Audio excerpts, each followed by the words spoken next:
అనగనగా దక్షిణపల్లి అనే గ్రామంలో రంగమ్మ అనే వృద్ధురాలు ఉండేది. ఆమెకు ఒక వింత స్వభావం ఉంది. ఎవరైనా ఆమెకు చిన్న మేలు చేసినా వారిని ఆకాశానికి ఎత్తేస్తూ ఊరంతా గొప్పలు చెప్పేది. కాని ఎవరైనా ఆమె అడిగిన సహాయం చేయకపోయినా, ఆమె మాట జవదాటినా వారిపై కక్ష కట్టి లేనిపోని అబద్ధాలు అల్లి వారి పరువు తీసేది. అందుకే గ్రామస్తులు ఆమెను పుకార్ల పెద్దమ్మ అని పిలిచేవారు. ఒకనాడు రంగమ్మ అదే గ్రామానికి చెందిన రాధమ్మ ఇంటికి వెళ్లి ఒక చిన్న సహాయం అర్థించింది. ఓయమ్మ రాధమ్మ, నీతో చిన్న పని పడింది. చెప్పండి రంగమ్మత్త, ఏంటి విశేషం? ఏం లేదు తల్లి, నా తోటలో ఉన్న కాయగూరలన్నీ సంతకు తీసుకువెళ్ళాలి. కాస్త నువ్వొచ్చి సాయం చేస్తే బుట్టలు ఎత్తుకోవటానికి వీలుంటుంది తల్లి. క్షమించండత్తా, ఇప్పుడు పొలం నుండి మా ఆయన వచ్చే సమయం. ఆయనకు భోజనం సిద్ధం చెయ్యాలి. పనులు కూడా చాలా ఉన్నాయి. ఈసారికి మన్నించండి. రంగమ్మ కోపంగా ముఖం తిప్పుకొని, అంత తీరిక లేకుండా ఉన్నావా? సర్లే తల్లి, నీ సమయం వచ్చినప్పుడు నేను కూడా చూస్తాను కదా. రాధమ్మ సహాయం చెయ్యలేదని రంగమ్మ మనసులో విషం నింపుకుంది. మరుసటి రోజు రచ్చబండ దగ్గర కూర్చొని దారిన పోయేవారందరికీ ఇలా చెప్పసాగింది. ఓయి, విన్నావా? ఆ రాధమ్మ చూడటానికి పతివ్రతలా కనిపిస్తుంది గాని దాని నడవడిక అస్సలు బాలేదు. నిన్న రాత్రి మొగుళ్లేని సమయంలో ఎవరో పరాయి మనిషితో మాట్లాడుతుంది. నేను కళ్ళారా చూశాను. అవునా రంగమ్మత్త? రాధమ్మ అంతటిదా? నువ్వు చెప్తున్నావు కాబట్టి నమ్మాల్సిందే. ఆ మాటలు రాధమ్మ భర్త రాజయ్య చెవిన పడ్డాయి. ఆవేశంతో ఊగిపోతూ ఇంటికి వెళ్లి భార్యను నిలదీశాడు. ఏమే, ఊరంతా నీ గురించి తప్పుగా మాట్లాడుకుంటుంటే నా తల ఎక్కడ పెట్టుకోవాలి? ఆ రంగమ్మత్త కళ్ళారా చూశానని చెప్తోంది. ఇక నీతో నాకు పనే ఉంది. ఇప్పుడే నా ఇల్లు వదిలి వెళ్ళిపో. స్వామి, నేనే తప్పు చెయ్యలేదు. ఆ రంగమ్మత్త ఏదో కావాలని అబద్ధం చెబుతోంది. నన్ను నమ్మండి స్వామి. చాలు నీ మాటలు, ఇక నా కళ్ళ ముందు కనిపించకో. రాజయ్య రాధమ్మను ఇంటి నుండి గెంటివేశాడు. కొన్ని రోజుల తరువాత రంగమ్మకు తన వల్ల ఒక సంసారం విడిపోయిందని తెలిసి పశ్చాత్తాపం కలిగింది. వారిని ఎలాగైనా కలపాలని భావిస్తుంది. ఆ రోజు రాత్రి రంగమ్మకు నిద్రపట్టలేదు. పశ్చాత్తాపం ఆమెను నిలువునా దహించివేస్తోంది. అయ్యో, నా నోటి దురద వల్ల లేనిపోని అబద్ధాలు చెప్పి ఒక పచ్చని కాపురల్లో చిచ్చు పెట్టానే. ఇప్పుడు ఆ రాధమ్మ తన పుట్టింట్లో కన్నీరు మున్నీరుగా విలపిస్తూ ఉంటుందేమో. ఆ పడతి కళ్ళల్లో నీళ్లు నా వంశానికే చేటు అని గిలగిలలాడిపోయింది. ఎలాగైనా ఆ బిడ్డ కాళ్లమీద పడి క్షమాపణ అడిగి తిరిగి అత్తవారింటికి తీసుకురావాలని నిశ్చయించుకొని రాధమ్మ పుట్టింటికి బయలుదేరింది. రంగమ్మ ఆయాసపడుతూ కంగారుగా రాధమ్మ వాళ్ళ ఇంటికి చేరుకుంది. అక్కడ ఆమెకు ఒక వింత దృశ్యం కనిపించింది. రాధమ్మ కన్నీళ్లతో దిగులుగా ఉంటుందని ఊహించిన రంగమ్మకు నోట మాట రాలేదు. అక్కడ రాధమ్మ వాకిట్లో కూర్చొని తన తల్లిదండ్రులతో నవ్వుతూ ముచ్చటిస్తోంది. అంతేకాదు, పక్కన ఉన్న పల్లెంలో వేడివేడి గారెలు, బూరెలు తింటూ ఎంతో సంతోషంగా కనిపిస్తోంది. అమ్మాయి రాధమ్మా, ఇదేమిటి? నీకు మతేమైనా భ్రమించిందా తల్లి? రా రంగమ్మత్త, ఏంటి విశేషం? అలా చూస్తావేంటి? రా, ఈ వేడిగారెలు భలే రుచిగా ఉన్నాయి. ఒకటి తిని చూడు. పిచ్చి తల్లి, అక్కడ నీ భర్త రాజయ్య నిన్నింటి నుండి గెంటివేశాడు కదే. నీ సంసారం కూలిపోయిందని నేనిక్కడ ఏడుస్తూ నీ పాదాలు పట్టుకుందామని పరుగు పరుగున వస్తే నువ్వేమో ఏ చింత లేకుండా ఇలా పిండి వంటలు ఆరోగిస్తున్నావేంటి? మిత్రమా, ఇందుకేనా నీ కంగారు? విను. ఎవరో చెప్పిన అబద్ధాలు నమ్మి ఇల్లాలి గుణం తెలియని ఆ మొగుడి దగ్గర పడి ఏడ్చే కంటే నన్ను ప్రాణప్రదంగా చూసుకునే నా తల్లిదండ్రుల చెంత ఉండటమే క్షేమమనుకున్నాను. నా మనసు స్వచ్ఛమైనదని నాకు తెలిసినప్పుడు ఈ లోకపు పుకార్లకు నేనెందుకు భయపడాలి? అక్కడ ఆయన కోపంతో ఊగిపోతూ ఉంటే నేనిక్కడ హాయిగా గారెలు తింటున్నాను. ఇందులో తప్పేముందత్తా? తల్లి, నీ ధైర్యం చూస్తుంటే నాకే సిగ్గుగా ఉంది. ఆ రాజయ్య గర్వం అణచాలంటే నీలాంటి గడుసుతనమే ఉండాలి. కాని రాధమ్మ, జరిగిన దానిలో తప్పు నాది. నేను వెళ్ళి రాజయ్య కాళ్ళు పట్టుకొనైనా సరే నిన్ను తిరిగి తీసుకువెళ్తానమ్మా. వద్దత్తా, నువ్వెళ్ళొద్దు. ఆయనకు తన తప్పు తెలియాలి. అబద్ధం చెప్పింది నువ్వే అయినా అది నమ్మి నన్ను అవమానించింది ఆయన కదా. ఆయనే స్వయంగా ఇక్కడికి వచ్చి తన తప్పు ఒప్పుకుంటేనే నేను తిరిగి వస్తాను. అప్పటి వరకు ఈ గారెలు బూరెలు తింటూ ఇక్కడే కాలక్షేపం చేస్తాను. రంగమ్మకు రాధమ్మ మాటలు విని వింతైన ఆనందం కలిగింది.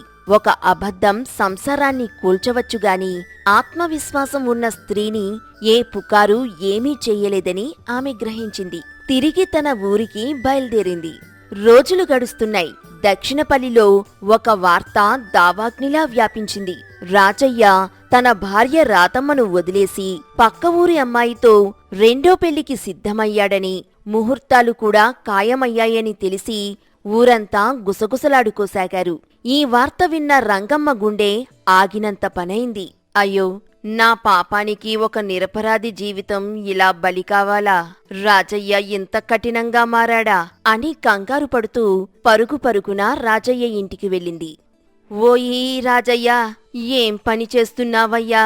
కట్టుకున్న ఇల్లాలిని కాదని మరో పెళ్లికి సిద్ధపడటం ధర్మమా? అసలు విషయం వినకుండా ఇంతటి దారుణానికి ఒడిగడతావా? పెద్దమ్మా, నీవైనా ఇంకెవరైనా సరే నా నిర్ణయం మార్చుకోమని చెప్పడానికి రావద్దు. ఆమె నడవడిక సరిగ్గా లేదు. దానిని గడప బయటకు పంపినప్పుడే నా మనసు రాయి చేసుకున్నాను. రేపే నా వివాహం. అడ్డు చెప్పకు. వద్దు నాయనా, వద్దు. విను, ఆనాడు నేను చెప్పినవన్నీ పచ్చి అబద్ధాలు. రాధమ్మ ఏ తప్పు చెయ్యలేదు తండ్రి. ఆమె నాకు సాయం చెయ్యలేదని నేను కక్షగట్టి అపనిందలు వేశాను. ఇదంతా నా నోటి దురద వల్ల జరిగిన పొరపాటే తప్ప ఆ బిడ్డ పవిత్రమైనది. నా మాట నమ్ము రాజయ్యా. చూసావా పెద్దమ్మా, అప్పుడొక మాట ఇప్పుడొక మాట. నీ పుకార్ల వల్ల నా పరువంతా గంగలో కలిసింది. ఇప్పుడు నువ్వు నిజం చెప్పినా అబద్ధం చెప్పినా నాకు అనవసరం. లోకం ఏమనుకున్నా సరే నేను రెండో పెళ్లి చేసుకుని తీరుతాను. ఆ రాధమ్మ మొహం నేను మళ్ళీ చూడను. వెళ్ళిక్కడి నుండి. రాజయ్య మాటలకు రంగమ్మ నిశ్చేష్టురాలైంది. చేసేది లేక మళ్లీ రాధమ్మ దగ్గరకు పరిగెత్తింది. అప్పటి వరకు ధైర్యంగా ఉన్న రాధమ్మ భర్త రెండో పెళ్లి వార్త వినగానే కుప్పకూలిపోయింది. తన ఆత్మగౌరవం కంటే తన ముత్తైదువతనమే ముఖ్యమని భావించి ఏడుస్తూ, అయ్యో అత్తమ్మా, నువ్వు నా కాపురం కూల్చావు సరే, కాని ఇప్పుడు నా బతుకును పూర్తిగా నాశనం చెయ్యొద్దు. ఆయన వేరే పెళ్లి చేసుకుంటే నా గతి ఏమైపోవాలి? నేనెక్కడికి వెళ్ళాలి తల్లి? రాధమ్మా, నేను రాజయ్యకు అంతా వివరించాను తల్లి. కాని వాడు వినే స్థితిలో లేడు. వాడు అహంకారంతో కళ్ళు మూసుకుపోయున్నాడు. అత్తా, నీకు పుకార్లు పుట్టించటం వెన్నతో పెట్టిన విద్య కదా. నీ నోటి మాటతోనే నా సంసారం విడిపోయింది. ఇప్పుడు కూడా నీ తెలివితేటలు వాడు. ఏదో ఒక పుకారు పుట్టించి ఆ పెళ్లి ఆగిపోయేలా చెయ్యి తల్లి. ఆ పెళ్లి కూతురు తరపువారు భయపడి వెనక్కి తగ్గాలి. ఎలాగైనా ఆ పెళ్లి ఆపు. నా తాళిని కాపాడు పెద్దమ్మా. భయపడకు రాధమ్మా, నీ కన్నీళ్లు నా వంశానికి శాపం కాకూడదు. నా నోటి దురదతో ఒక తప్పు చేశాను. ఇప్పుడు అదే నోటితో ఒక మంచి పుకారు పుట్టించి ఆ పెళ్లిని ఆపుతాను చూడు. రేపు ఉదయానికల్లా ఈ దక్షిణపల్లిలోనే కాదు, పక్క ఊర్లో కూడా ఒక వింత వార్త వినిపిస్తుంది. చూస్తూ ఉండు అని అభయమిచ్చింది. ఆ రాత్రి రంగమ్మ అస్సలు నిద్రపోలేదు.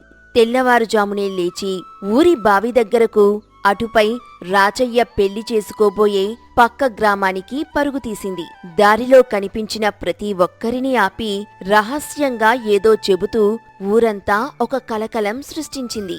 ఊరి బావి వద్ద రంగమ్మ కంగారు పడుతున్నట్లు నటిస్తూ, ఓయమ్మలారా, విన్నారా ఘోరం? ఆ రాజయ్య పెళ్లి చేసుకోబోయే పక్కూరి పడతికి ఒక వింత వ్యాధి ఉందట. అది ఎవరికీ తెలియకుండా దాచి పెళ్లి చేస్తున్నారట. ఏమిటి రంగమ్మత్త, నిజమేనా? ఏం వ్యాధి అది? ఏమని చెప్పను తల్లి. ఆ పడతి అడుగుపెట్టిన ఇల్లు 3 నాళ్లలోనే వల్లకాడవుతుందంట. ఆమెకు గ్రహదోషం ఉందంట.